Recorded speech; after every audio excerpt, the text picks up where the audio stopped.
For softball players playing on the high school and club level, the stress of being recruited and playing well on a consistent basis can weigh on them pretty heavily. And sometimes that means they feel that they can't take a step away from the softball field. But sometimes having the opportunity to sit back and enjoy a night off is exactly what these athletes need in order to stay relaxed in their everyday lives. For intramural refs, outside of making a bad call, the only thing they have to worry about is the reaction from the player. But from AIA officials, they have to worry about the fans and parents in attendance.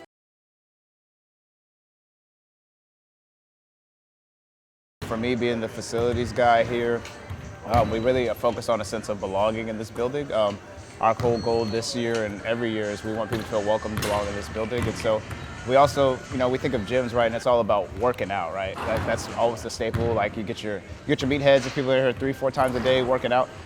For me, like I strive for the gym not to be that way. So I want people to think of all the ways to get them in there. So whether that's sports, board games, just come and hanging out, watch TV, hanging out with your friends, like whatever we can do, let's do that. Using this SDFC team to incorporate the belonging, like we want a sense of like, hey, we know we put on these programs, we put on these events, and like, obviously we want you all to participate, so we want to show that example by creating the SDFC team here. Like, obviously for me with my staff, and some of my staff that are on the team, for me, I want them to know that I'm here for them, for them. So like, if they want me to participate in something like this on an intramural basketball team, like I'm gonna do that, right?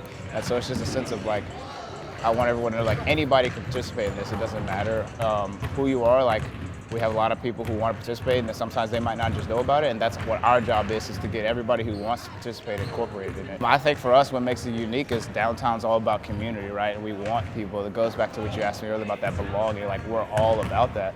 I think every campus is unique, right? Like every campus has a unique thing. I think for downtown, we're all about relationships, positivity, and just community. And so intramurals is a great way to build that community together. You never know, you might have somebody on your intramural team that might end up being like your lifelong best friend, or like you never know, like maybe y'all went to the same high school together, you didn't know. So downtown, we're all about bringing people together in the hopes that you have long-lasting relationships for years to come. From Phoenix, Kade Cameron, Cronkite News. In the early spring throughout the state, baseball is one of the pastimes people look forward to as a way to step away from the stresses of work and relax while enjoying the warmer weather. But for Brophy Athletic Director and head baseball coach Josh Garcia, baseball season is one of the busiest times of the year. In a normal day for Coach Garcia, the day starts at 5 in the morning where he'll focus on his role as the athletic director. But by 1 in the afternoon, Garcia switches the tie out for the baseball cap and begins his preparations for whatever the baseball team has scheduled. Even though he has a day busier than most people can say, he sees his time as the head coach as an escape from the day-to-day duties he has as the AD. Well, really, that's the best part of my day, being able to come out, because I deal with so much throughout the day. Some of it's, with the team, some of it's with behaviors, some of it's budget, everything you can think of. And now when I come out on the field, for me, I can't wait, till 1 o'clock when we start to practice. Due to his role as the athletic director, his time is spent having relationships with all the athletes Brophy hosts, as well as monitoring every game Brophy plays. But that hasn't stopped him from making sure that he keeps a healthy relationship with his team on and off the diamond. Junior Johnny Cassell recognizes the attention to detail Coach Garcia has in his everyday schedule and is grateful for the time that Coach Garcia gives to himself, his teammates, and the other athletes at Brophy. I think, he makes time for every player. He's a great guy.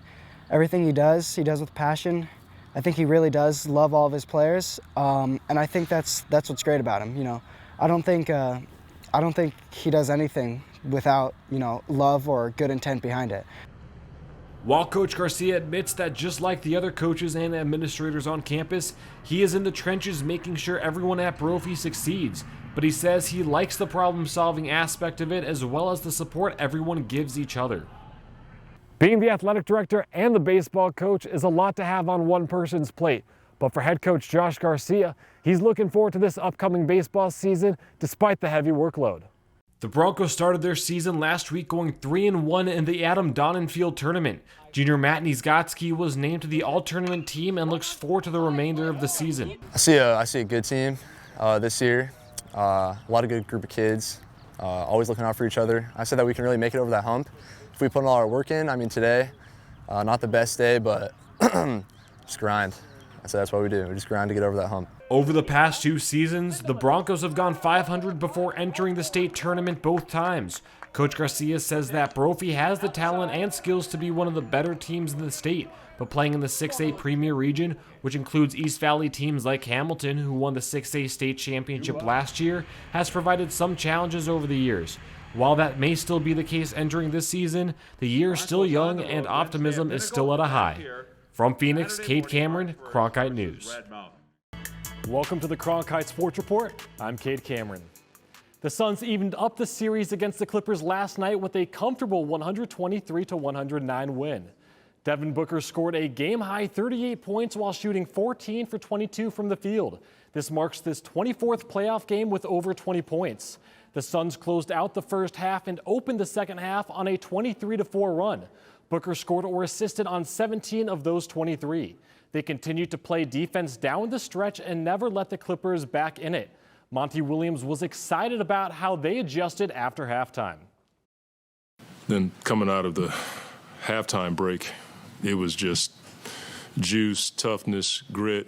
Offensive execution was decent, but I thought we were able to get the stops in a row to start the half. That really gave us a lot of energy.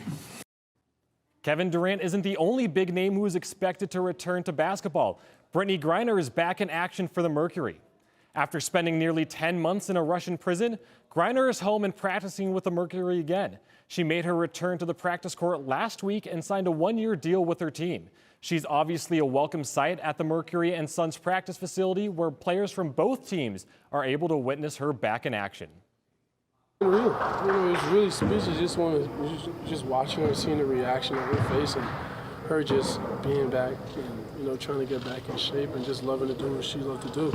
You tell her mind is free, and everybody's happy for her. So just letting her get suit back up and polish some things up, and she can get back to the old BG dunking on these folks.